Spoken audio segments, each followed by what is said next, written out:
Hello everyone, Crymtastic here, and welcome back to Fallout 4. Today we're going to be looking at 5 mods, the first of which you see on my body right now.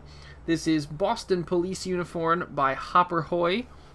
This is a uniform that is supposed to be for the Boston Police Department, as you can see from the patch there.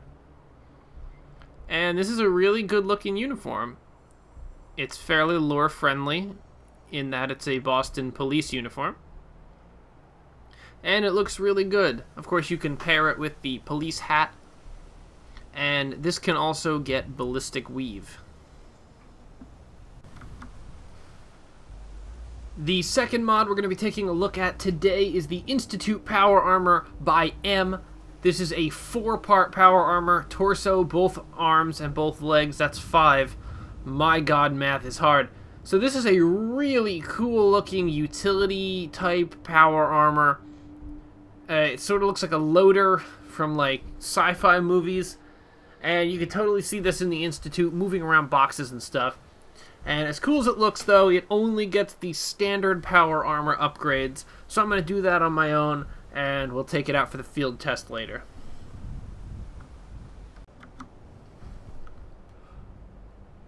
Our second power armor mod for today is the Gipsy Danger power armor by VI Sabretooth IV, or 6 Sabretooth 4, as I've said before. This is the Gipsy Danger armor from Pacific Rim. As you can see, it looks really beat up and cool looking, but it's also person-sized, so that it's not fighting enormous monsters. This is a really cool power armor. It also only comes with the default mods, but it has the capability to use a jetpack. So we'll also pull this out later in our field test. Our first weapon mod for today is the Swept Hilt Rapier by Sanko Jin. This is a really well done sword.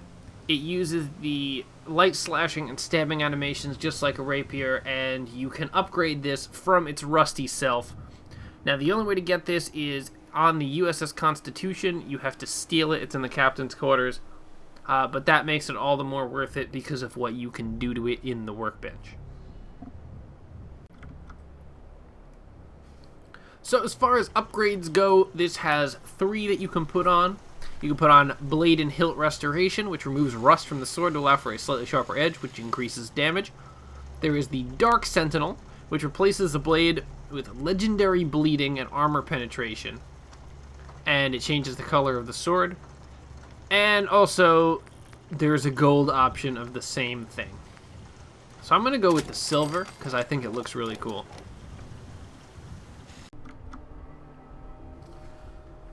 And our final mod for today is the Arc Welder by Shark Splitter.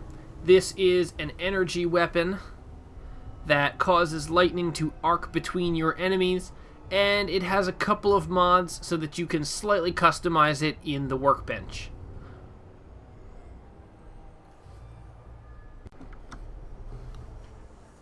There are 2 barrel options, a fast and slow.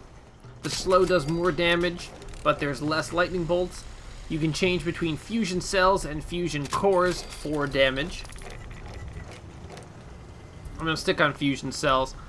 And you cannot add sights. I'm not sure why it's there.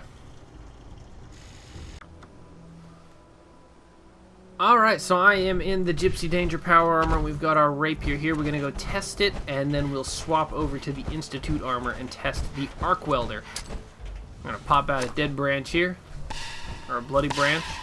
Let's see what we get. Oh, wow.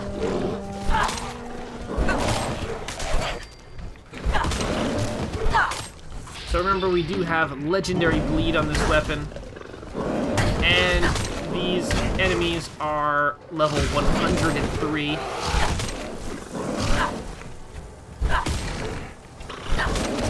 Kill the albino Yaguai. Kill the mutant hound. And there's a sting fly here somewhere. A sting wing. Making it bleed. Okay, it canceled my VATS attack for some reason. So that was the sword, and we're gonna run over here and swap to... Oh! We're gonna swap to the Institute Power Armor, and I'll be right back.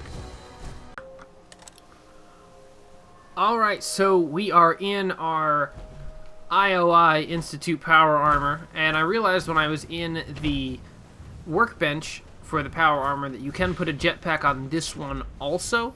I didn't, because I didn't think that it fit the theme of the armor, being like more of a utility thing, but we're going to test out our arc welder on some unsuspecting enemies. It seems pretty badass from what I've seen. Why are they there?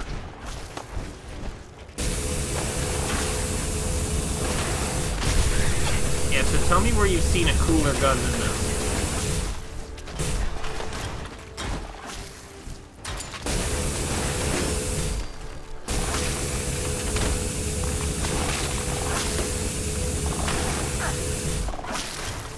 Now, I don't know if the projectiles are actually arcing to enemies, but as far as a ridiculous energy weapon, this is pretty good.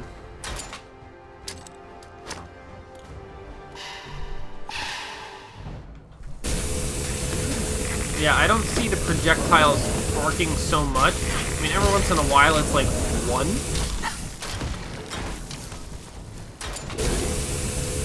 And I appear to have lost 2 pieces of my armor right now. Yeah, so this uses a lot of ammo to get not a lot done, but it's still a really cool concept for a gun.